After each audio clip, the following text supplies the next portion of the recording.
Good morning, learners. Happy morning. Gusto ko lang pong batiin yung mga pumasa itong March 2026 ng licensure examination for teachers. Congratulations po sa ating lahat. Isa na po ako doon. And ang saya lang po ng puso ko. And gusto ko lang pong i-share yung journey ko.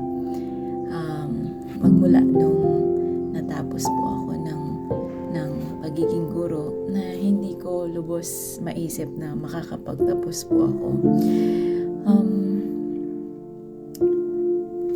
Ako kasi hindi na po ako bata, ganyan.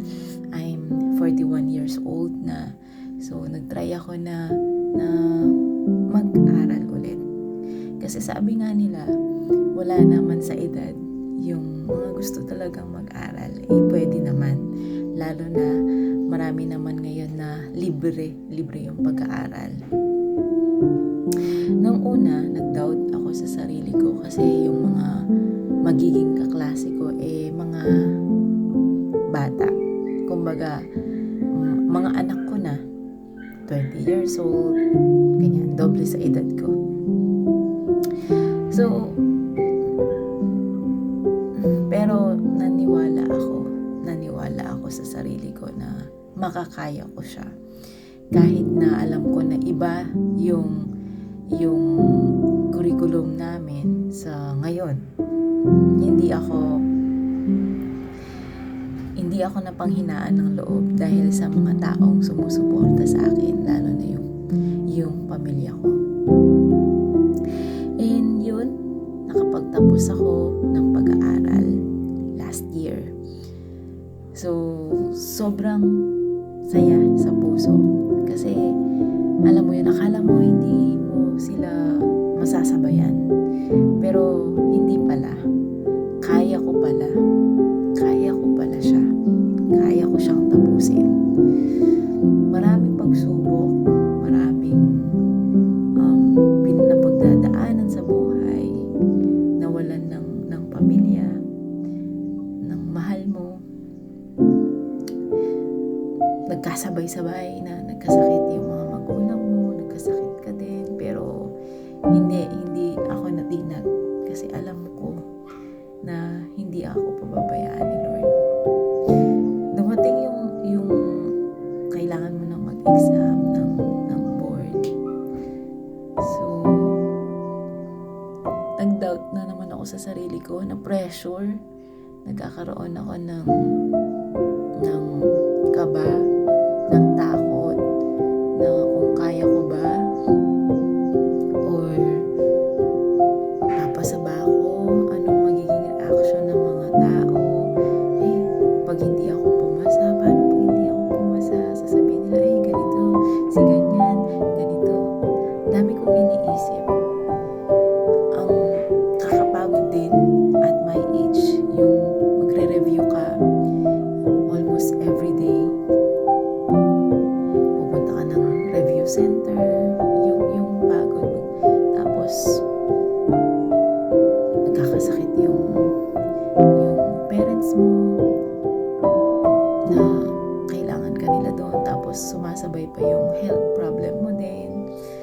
Alam mo yun, gusto mo nang sumuko, gusto mo nang sukuan. Kailangan mo din ng financial dahil wala ka pang work. May mga part-time na pinapasukan ka para lang magkaroon kahit konting pera. At yung support na ipinagkakaloob din ng partner ko. Yan. Salamat sa mga pamilya ko na nandyan para sa akin. Kaya nung araw na i-release nila yung mga pumasa nung May 12, sabi ko, tutulugan ko na lang. Ayoko makita. Gusto ko, malalaman ko na lang siya pag may nagbalita sa akin, may message ako, yun. So, tinulugan ko siya, natulog ako. Tapos, ginigising ako ng stepdaughter ko.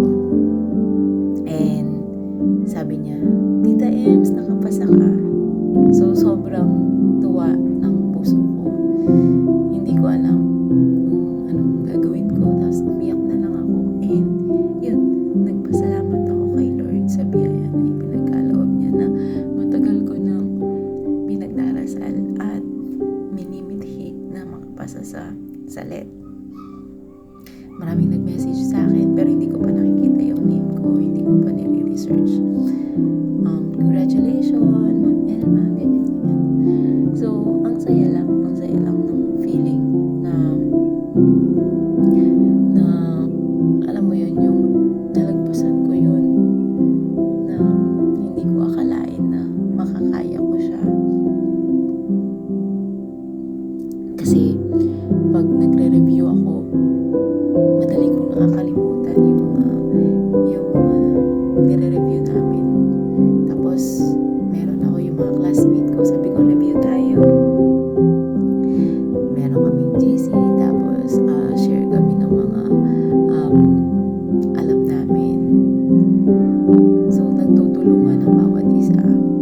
So congratulations din sa mga kaklase ko na nakapasa, sa mga hindi po nakapasa. Huwag po kayong mawala ng pag-asa. Try and try. Wala pong imposible kay Lord. Ang puhunan po dito ay sipag at tiyaga. Naranasan ko na po yan. So, nagsipag po ako ng nagsipag. Nagtiyaga ako ng nagtiyaga.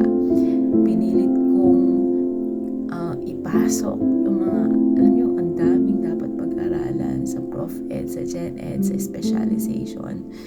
So, hindi mo na alam kung anong re-reviewin mo, ano yung babasahin mo. Pero lagi natin hilingin, naniniwala ako na ipinagkaloob ito ng Panginoon dahil alam niya na ito yung desire ng puso ko at may purpose ako from the beginning pa lang na nag back to school ako, kahit na may edad na ako. And sabi niya siguro magiging magaling na teacher ito balang araw. So kailangan nating ipasa. Pero kidding aside po, huwag po kayong sumuko sa mga hindi po nakapasa. Give your best po. Review, and maglaan po kayo ng oras, kahit ilang oras lang po sa isang araw. Lahat naman po ay may pinagdadaanan sa buhay na trials and mga struggles. So, malay niyo po talaga may purpose po ang Panginoon. Malay niyo po ngayon bumagsak kayo sa susunod, magiging top notcher po kayo ng exam.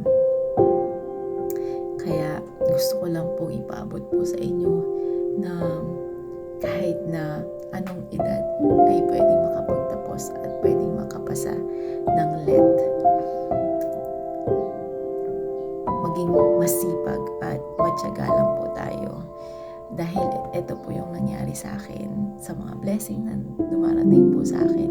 Dahil po ito sa sipag at tiyaga, at maging mabait po tayo to everyone. Share po natin ang knowledge po natin sa iba. Kaya nga po, masaya din po ako kasi meron din po mga tao na nagpapasalamat dahil inaya ko po silang mag-review, mag-share ng mga learnings. And thank you so much, Lord. Thank you so much sa lahat po. Yun lang po. Gusto ko lang pong i-share yung journey ko po at sana may napulot po kayong aral dito. Salamat po na marami. God bless you. This is Elma Tiladan, LPT 2026. Kaya join na po kayo sa mga review natin ng LIT sa page ko po sa Facebook and sa YouTube. Maraming salamat po. God bless you all.